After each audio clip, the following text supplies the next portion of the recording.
sparring through debate on the battlefield of ideas, fighting for the heart of our democratic republic and the unalienable rights endowed upon every one of us by our Creator. Charlie lived what our founders envisioned: freedom, the right to speak even when we disagree. Freedom.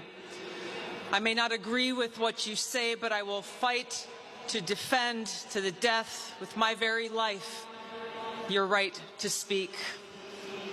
Free speech is the foundation of our democratic republic. We must protect it at all costs, because without it, we'll be lost. Charlie knew this. He lived it. Charlie stood in the arena armed with superior arguments, with truth, reason, propelled and motivated by his love for God, his love for others, his love for our great nation.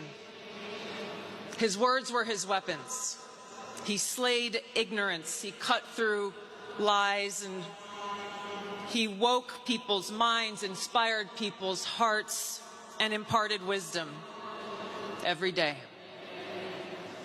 Now, for those of us who knew Charlie, and even those of you who may never have had the chance to meet him in person, we all know and experienced how Charlie spoke with a calm courage, not asking, "What will God do for me?" but instead praying, "God, use me for your will." He showed respect and compassion for everyone, even those who opposed him, and I think especially for those who opposed him, he invited them to his table or on his show saying, "Let's talk." Sitting with Charlie here in Arizona at ASU last year, seeing and experiencing him in action was truly a sight to behold. Because in Charlie, he sincerely wanted people to know the truth. Because it's the truth that sets us free.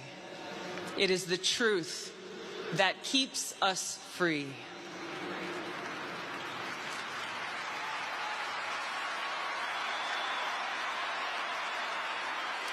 Now, Charlie, he chose our schools as his arena because he knows that they are meant to teach, to train our young people to think critically, to debate ideas, to test their strength through a clash of reason. But too often, these schools silence debate, saying words are violence and dissenting voices are hushed, and those who speak of God, those who speak the truth, simple objective truths like there are only two genders in these schools, they are told, "You have no voice."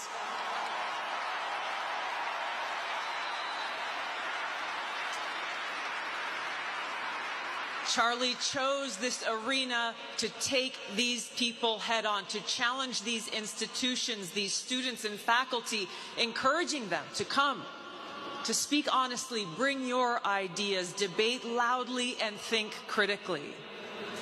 And Charlie did this so well, he was winning, so much so that the forces of darkness, hate, and evil were threatened by him and tried to silence him. History shows this dark pattern that when ideas cannot withstand scrutiny, whether it's the ideology of so-called religious fanatics or political fanatics, their defenders, terrified that their weak ideas will be exposed for what they are, turn to intimidation, censorship, and violence. They kill and terrorize their opponents, hoping to silence them. But in this evil that we have experienced, that Charlie faced, their flawed ideology is exposed. Because by trying to silence Charlie, his voice is now louder than ever. His message is more powerful and impactful than ever. The truths that he spoke have spread hundredfold. As Charlie was fearless. But where did his fearlessness come from? The answer lies in Corinthians. Therefore, be always of good courage, and know that while we are at home in the body, we are absent from the Lord. We're of good courage, I say, and prefer to be absent from the body and at home with the Lord. Therefore, we have as our ambition, whether at home or absent, to be pleasing to Him.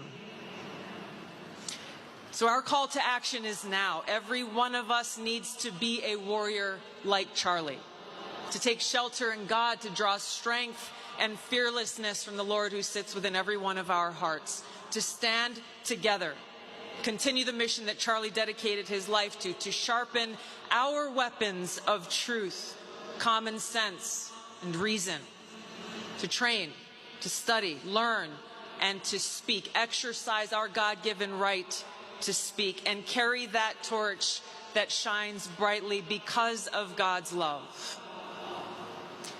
So right now, if you feel afraid or lost, confused, not sure exactly what to do, don't be. God says, don't be afraid. I am with you. I will strengthen you and help you.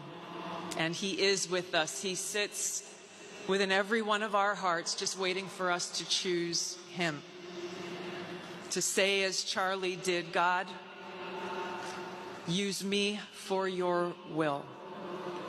To say, God, my life is yours. I am yours. My heart is yours. Let me serve you. Now is the time for us to step into the arena and to stand as warriors for freedom and truth and fight. May God bless you all. We love you, Charlie. May God bless this great nation. Thank you.